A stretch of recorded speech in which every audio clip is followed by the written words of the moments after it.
पैसों का मैनेजमेंट किसी भी व्यक्ति के जीवन का एक बहुत जरूरी हिस्सा है।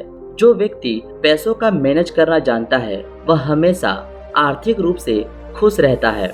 आजकल बहुत से लोग पैसा मैनेजमेंट का उपयोग करते हैं, लेकिन फिर भी पैसा उनका सही से साथ नहीं देता। ऐसा क्यों? बहुत सा पैसा होते हुए भी कुछ लोग छोटी छोटी जरूरतों के लिए परेशान रहते हैं। ऐसा क्यों? आइए इसका उत्तर एक मोटिवेशनल कहानी के जरिए जानने की कोशिश करते हैं। बहुत समय पहले एक व्यक्ति के यहाँ चोरी हो गई। चोर उनके घर में रखे 10 लाख रुपए चोरी करके ले गए। पूरा परिवार बहुत दुखी था। उस व्यक्ति और उसकी पत्नी का तो रो रो कर बहुत बुरा हाल था। पुलिस में रिपोर्ट लिखा दी गई। पुलिस घर आई और जो जांच पड़ताल उन्हें करनी थी वह करके चली गई। तभी अचानक उनके कुलगुरु उनसे मिलने पहुंचे। परेशान परिवार ने घर में आए कुलगुरु का स्वागत किया, उन्हें सम्मान के साथ बैठाया और पानी आदि को पूछा। कुलगुरु ने देखा कि घर में सभी उदास हैं। सबके चेहरे लटके हुए देखकर उन्होंने पूछा, क्या बात है? सब लोग इतने परेशान क्यों लग रहे हो? घर में सब कुछ ठीक चल रहा है या नहीं? तब उस व्यक्ति ने अपने गुरु को चोरी के बारे में सब कुछ बता दिया। गुरुजी बोले, चोर क्या क्या चुरा कर ले गए? वह व्यक्ति बोला, घर में कोई कीमती चीज है ही नहीं, जैसे तैसे अपना गुजारा करते हैं। चोर तो हमारी जमा पूंजी ले गया जो 10 लाख रुपए थी। गुरुजी बोले, क्या 10 लाख रुपए? तुम तो इतनी मुश्किल से अपने घर का खर्चा चलाते हो। बहुत सी जरूरत की चीजें भी तुम्हारे घर में नहीं है, तो इतने रुपये तुम्हारे पास कहाँ से आए?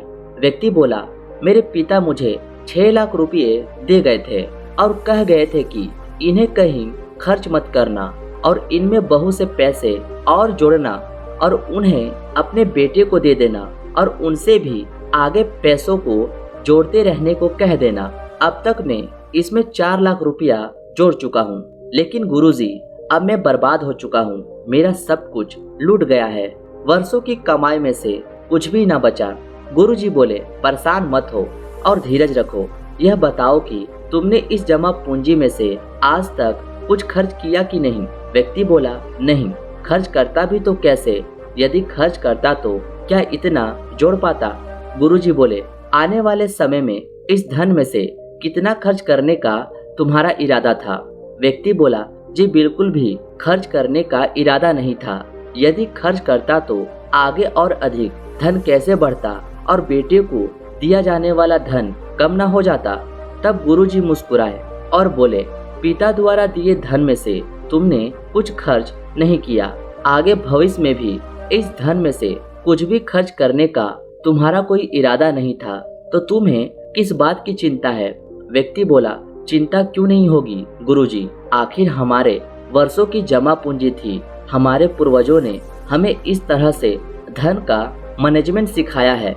इतना सुनकर गुरुजी घर से बाहर गए और एक थैली में छोटे छोटे पत्थर भरकर लाए और उस धनी व्यक्ति को देते हुए बोले, पत्थर भरे हुए इस थैले को लो और वहां रख दो जहां तुमने अपना धन रखा हुआ था। हर महीने इसमें कुछ और पत्थर जोड़ते रहना। इस तरह बहुत से पत्थर इकट्ठे हो जाएंगे।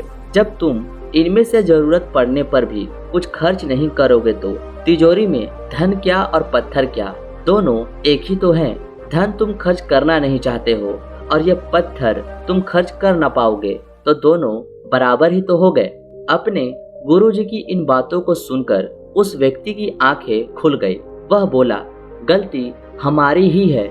अगर हम जरूरत पड़ने पर इनमें से धन खर्च करते रहते तो आज तक जरूरत की चीजों के लिए कभी परेशान ना होते।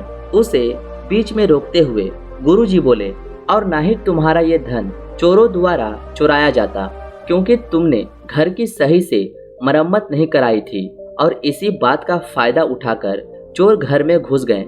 इतना पैसा होने पर घर को सुरक्षित रखना भी एक जरूरत थी जो तुमने पूरी नहीं की। अब उस व्यक्ति की आंखें खुल चुकी थी। गुरुजी की बात उसे सही से समझ आ गई थी। दोस्तों, इस कहानी से हमें पैसा मैनेजमेंट के बारे में बहुत कुछ व्यवहारिक बातें सीखने को मिलती है।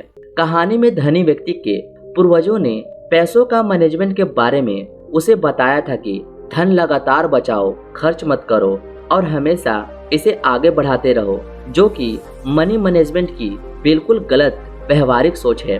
वास्तव में मनी मैनेजमेंट का सही व्यवहारिक अर्थ है कि धन लगातार बचाओ, जरूरत पड़ने पर जरूर खर्च करो, लेकिन बगैर जरूरत कभी नहीं, तथा बचाए धन को इन्वेस्ट करके और अधिक बढ़ाते रहो।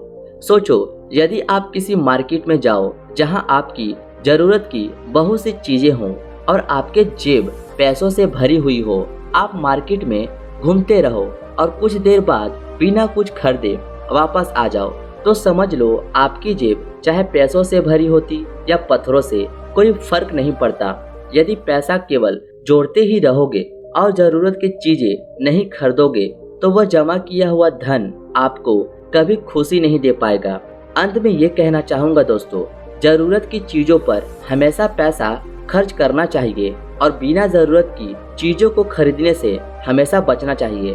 उम्मीद करता हूँ दोस्तों आपको ये कहानी अच्छी लगी हो और इस कहानी से आपने क्या सीखा, कमेंट कर जरूर बताएं।